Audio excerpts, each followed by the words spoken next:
ദക്ഷിണേന്ത്യയിൽ ആദ്യമായി സമൂഹ വിവാഹം ആരംഭിച്ച കാസർഗോട്ടെ പെരുതണ മുച്ചിലോട്ട് ഭഗവതി ക്ഷേത്രത്തിലാണ് ഞാനിപ്പോൾ നിൽക്കുന്നത്.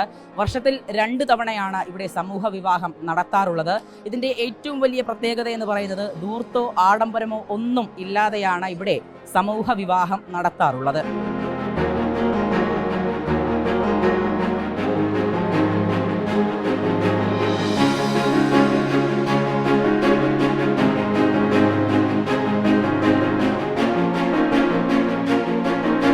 വാണിയ സമുദായ ക്ഷേത്രം എന്നാണ് പെരുതണ മുച്ചിലോട്ട് ഭഗവതി ക്ഷേത്രത്തെ വിശേഷിപ്പിക്കുന്നത്. വാണിയ സമുദായത്തിൽപ്പെട്ടവർക്ക് വേണ്ടി ആർഭാടമില്ലാതെ ആഡംബരമില്ലാതെ വർഷങ്ങളായി ഇവിടെ കല്യാണം നടത്താറുണ്ട്. ഇത്തവണയും വർണ്ണമാല്യം ചാർത്തിയത് നിരവധി പേർ.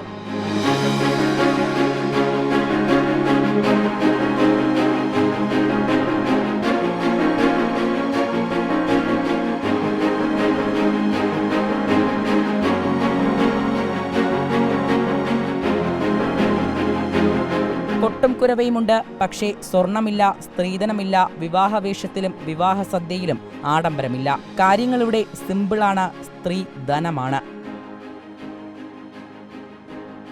പണ്ടുകാലം മുതലേ ഇവിടെ നമുക്കൊരു ഒരു ആചാര വ്യവസ്ഥയായിട്ട് വന്നു എന്നേ പറയാം. അതായത് ഇവിടെ ഒരു വ്യത്യാസവുമില്ല. പണക്കാരനോ പണമില്ലാത്തവനോ അല്ലെങ്കിൽ അവന് പാവപ്പെട്ടവനോ വലിയവനോ ഇങ്ങനെ ഒരു വ്യത്യാസവുമില്ലാതെ എല്ലാവരും ഒരേ ഒരു ആശയം വെച്ചുകൊണ്ടാണ് ഇവിടെ കല്യാണം നടക്കുന്നത്. ഇപ്രാവശ്യം നമ്മുടെ കല്യാണം എന്ന് പറയുന്നത് സ്വാഭാവികമായിട്ടും കല്യാണം എന്ന് പറയുന്നത് നമുക്കൊരു കല്യാണ മണ്ഡപമുണ്ട് അവിടെ നമ്മുടെ ഭണ്ഡാരപരൻ്റെ അടുത്ത്. പക്ഷേ കളിയാട്ടത്തിൻ്റെ ആ വർഷം നമ്മുടെ കല്യാണം നടക്കുന്നത് കല്യാണ മണ്ഡപത്തിലല്ല. അത് ഇവിടെ നമ്മുടെ പ്രത്യേകമായിട്ടുള്ള കലവറയും ഭോജനശാലയും ഒക്കെ കളിയാട്ടത്തിൻ്റെ സമയത്ത് ഉണ്ടാക്കിയതുണ്ട്. ആ ഭോജനശാലേൻ്റെ അടുത്ത് കലവറയ്ക്കടുത്തായിട്ടാണ് കല്യാണം നടക്കാൻ പോകുന്നത്. ഇവിടെ വലുതോ ചെറുതോ അങ്ങനെ ഒരു വ്യത്യാസവും ഇല്ലാതെയാണ് കല്യാണം നടക്കുന്നത്.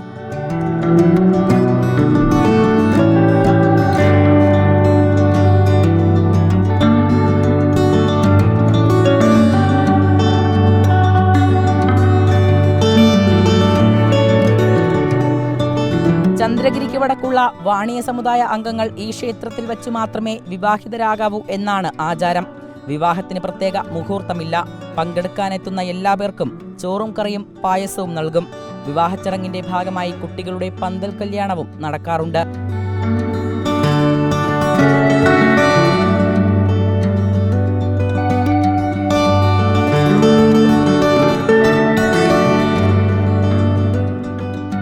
ചെലവ് വളരെ കുറവാണ്. 2500 രൂപ മാത്രമേ വിവാഹത്തിനായി വധൂവരന്മാർ നൽകേണ്ടതുള്ളൂ. സ്ത്രീധനം സമൂഹത്തിന് വലിയ വിപത്തായി മാറുമ്പോൾ ഇവിടം മാതൃകയാവുകയാണ്. വീഡിയോ ജേർണലിസ്റ്റ് രഞ്ജിത്ത് മഞ്ഞിപ്പാടിക്കൊപ്പം reporter Arjun Hema, in reporter, Kasaragod.